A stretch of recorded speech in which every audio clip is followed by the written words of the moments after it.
ഇന്നത്തെ നമ്മുടെ റെസിപ്പി ഒരു നേപ്പാളി ചിക്കൻ ഡിഷാണ് കേട്ടോ. വളരെ ഈസിയാണ്, വളരെ ഹെൽത്തിയാണ്. അപ്പോൾ എങ്ങനെയാണ് ഉണ്ടാക്കുന്നത് നമുക്കൊന്ന് കണ്ടു നോക്കാം. ചിക്കൻ ക്യൂബായിട്ടാണ് കട്ട് ചെയ്തെടുത്തിരിക്കുന്നത്. ബോൺലെസ് ചിക്കനാണ് കേട്ടോ. ഇതിലേക്ക് ഇഞ്ചി വെളുത്തുള്ളി പേസ്റ്റ്, മഞ്ഞൾപ്പൊടി, കുരുമുളക് പൊടി, മുളക് പൊടി, ഉപ്പ്, നാരങ്ങാനീര് ഇത്രയിട്ട് നന്നായിട്ട് യോജിപ്പിച്ച് കുറച്ച് സമയം ഒന്ന് മാറ്റി വയ്ക്കുക. മറ്റൊരു പാനിലേക്ക് ബട്ടർ ഇട്ട് കൊടുക്കാം. ബട്ടറിന് പകരം വേണമെന്നുണ്ടെങ്കിൽ നമുക്ക് സൺഫ്ലവർ ഓയിൽ യൂസ് ചെയ്യാം കേട്ടോ. അപ്പോൾ ഒരുപാട് ഓയിലിൽ ഇത് വേവിച്ചെടുക്കരുത്. ഇത് വെള്ളം അഡീഷണലായിട്ട് നമ്മൾ ചേർക്കരുത്. ഈ ചിക്കനിൽ നിന്ന് ഊറി വരുന്ന വെള്ളത്തിൽ വേണം ഇത് രണ്ട് സൈഡും നന്നായിട്ട് തന്നെ നമ്മൾ ലോ ഫ്ലെയിമിൽ വെച്ചിട്ട് വേവിച്ചെടുക്കാനായിട്ട്.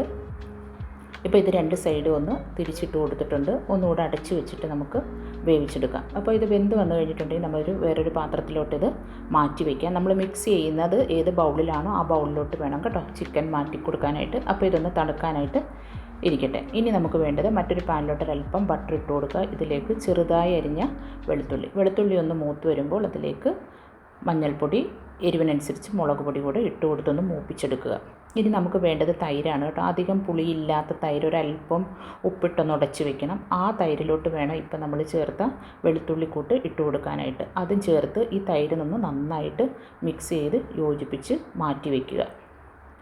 ഇനി നമുക്ക് വേണ്ടത് ഇത് നമുക്കൊന്ന് മിക്സ് ചെയ്തെടുക്കണം. നേരത്തെ തയ്യാറാക്കി വെച്ച ചിക്കനിലേക്ക് സവാള, പച്ചമുളക് ഓരോരുത്തരുടെ എരിവിനനുസരിച്ച് നമുക്ക് ചേർത്ത് കൊടുക്കാം കേട്ടോ. അത്രയും ഇട്ട് കൊടുത്ത് ഒരല്പം ഉപ്പ് കൂടെ ചേർത്ത് കൊടുക്കുക. ആവശ്യമെങ്കിൽ നോക്കുക. മിക്സ് ചെയ്ത് കൈകൊണ്ട് തന്നെ നന്നായിട്ട് മിക്സ് ചെയ്യണം. മിക്സ് ചെയ്തതിന് ശേഷം ഉപ്പ് നോക്കുക. വേണമെന്നുണ്ടെങ്കിൽ മാത്രം ഈ സമയത്ത് ഉപ്പ് ചേർത്താൽ മതി കേട്ടോ. അപ്പോൾ ഒരല്പം ഉപ്പിൻ്റെ കുറവുണ്ട്, ഞാനൊരല്പം ഉപ്പ് ചേർക്കുകയാണ്. അതോടെ ചേർത്തിട്ട് നന്നായിട്ട് യോജിപ്പിക്കുക. ഇനി നമുക്ക് ഇതിലേക്ക് വേണം നേരത്തെ തയ്യാറാക്കി വെച്ച തൈര് ഒഴിച്ചു കൊടുക്കാനായിട്ട്. അപ്പം ചിക്കൻ നന്നായിട്ട് തണുത്തതിന് ശേഷം മാത്രമേ യോജിപ്പിക്കാവുള്ളൂ കേട്ടോ.